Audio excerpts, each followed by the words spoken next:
much. My name is Mr. J. Today is a wonderful day. We are going to continue our OET Reading Part B.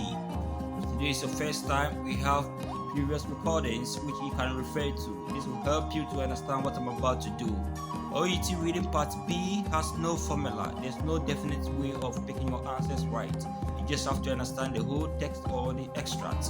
Then you can go through your options and you may find your answer.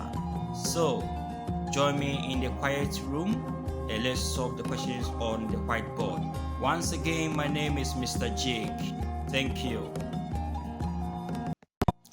Alright, so our recordings for today is based on question number 3 and question number 4. For question number 3, what is being described in this section of the guidelines? Guidelines for dealing with hospital waste. All biological waste must be carefully stored and disposed of safely. Contaminated materials such as blood bags, dirty dressings, and disposable needles are also potentially hazardous and must be treated accordingly. If biological waste and contaminated materials are not disposed of properly, staff and members of the community could be exposed to infectious material and become infected.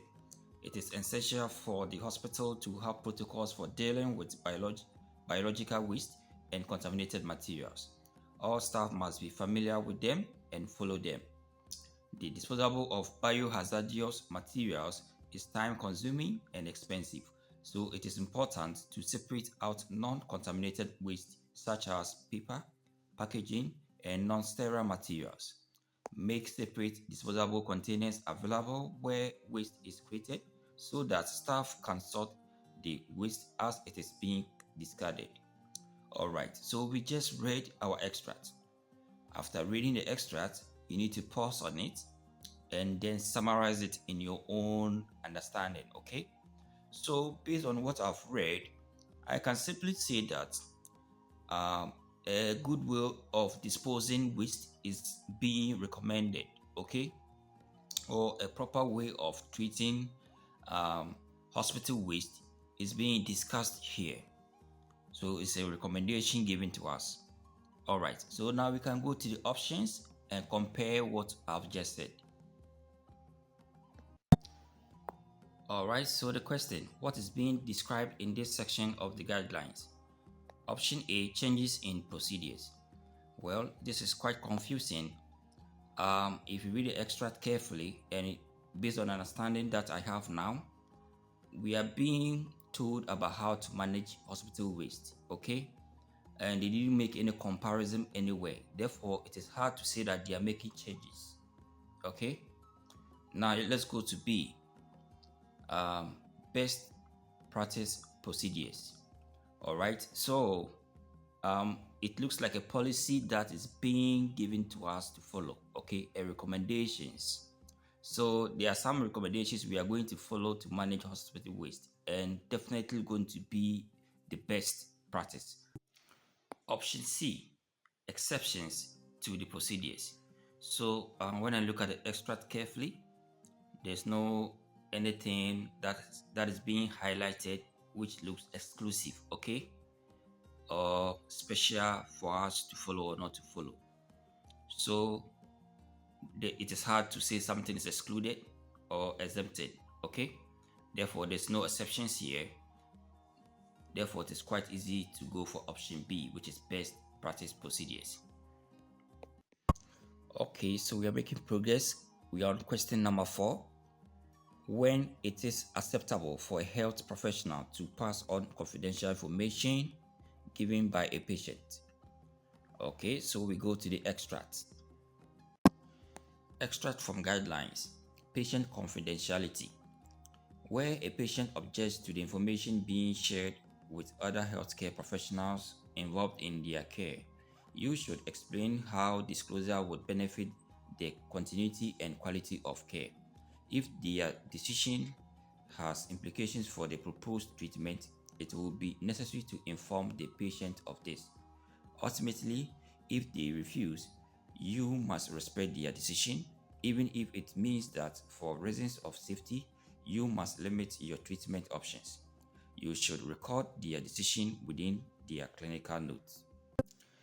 It may be in public interest to disclose information received in confidence without consent. For example, information about a serious crime.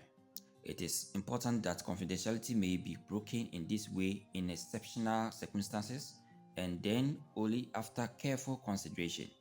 This means you can justify your actions and point out the possible harm to the patient or other interested parties if you hadn't disclosed the information. Theft, fraud, or damage to property would generally not warrant a breach of confidence.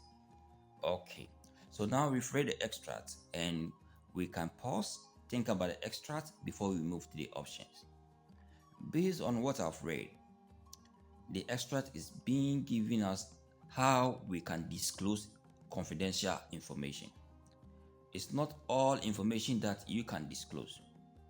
However, there are some exemptions, okay, or examples which you can talk about or disclose.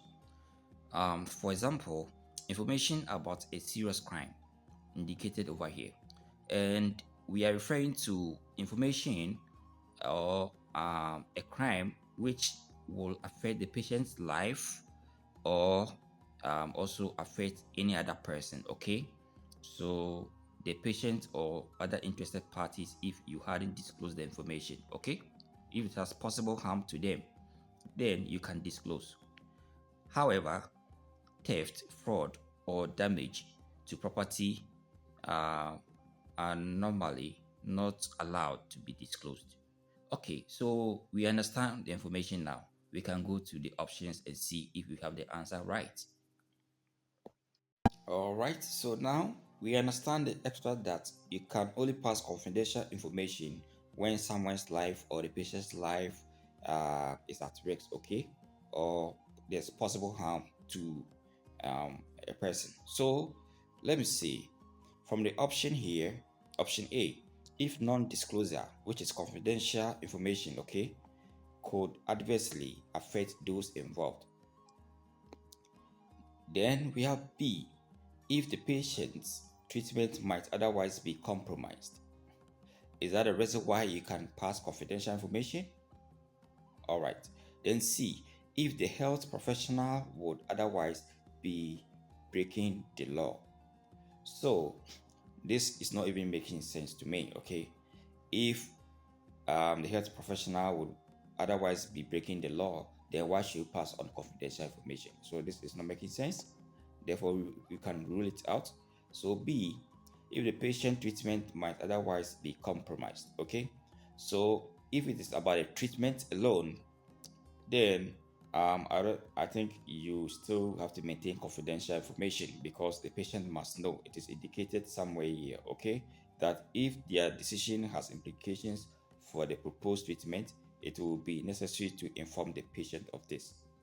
All right, so B, if non-disclosure could adversely affect those involved. So non-disclosure is confidential information, and if you don't tell uh, the medical team, and that means it can affect those involved. That is, it can affect someone else. Okay, so that means A is more likely to be the reason why you can pass on confidential information or you can disclose confidential information.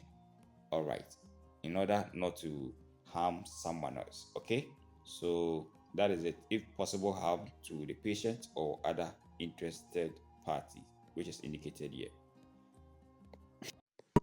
All right, thank you for your time. Expect more recordings as we have many questions to solve under part B. My name is Mr. Jake. I'm your gesture facilitator. See you again in another class. Bye bye.